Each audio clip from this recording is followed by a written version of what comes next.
สบายดีพ่อพี่น้องทุกคนเด้อผู้ใดได้ติดตามช่องอีหยังเด้อหรือว่าจอมมณี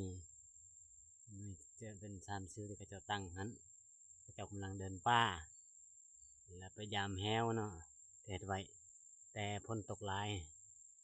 ดินฟ้าอากาศบ่ค่อยสะดวกปานใดมืดครึมอยู่นี่อันนี้อาจจะแจ้งนิดนึงอยู่จักสิได้หรือบ่ฮู้แต่เขาเจ้ากำลังสิฮอดบ่อนแฮวเบิ่งธรรมชาตินี่ที่สวยสดงดงามแต่กล้องอันบ่แจ้งเนาะ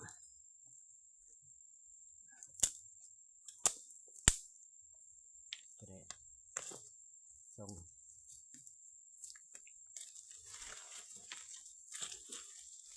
ไก่จอดแล้วสิมันแล้วบ่ฮู้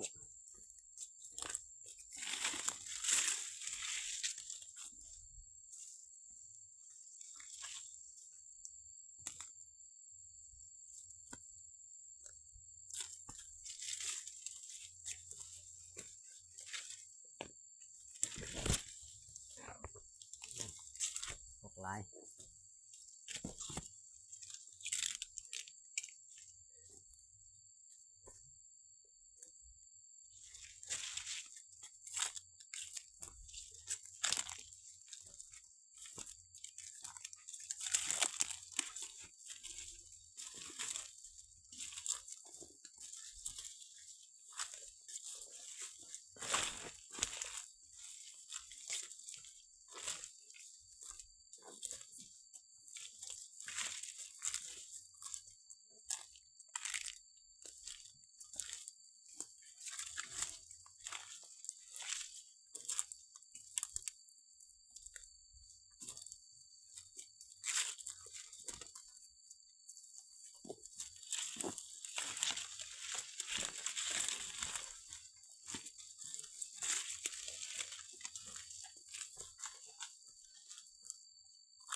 อันนี้จะเป็นคันเด้ออันนี้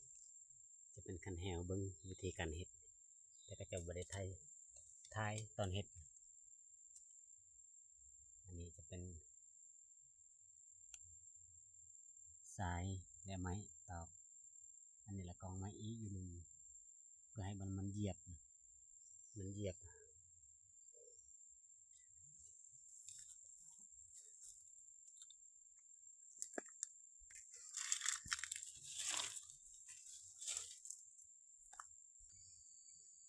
สร้างทาหมู่แล้วไปเบิ่งบ่ถึกนะเมื่อยหลายจักบ่ถึก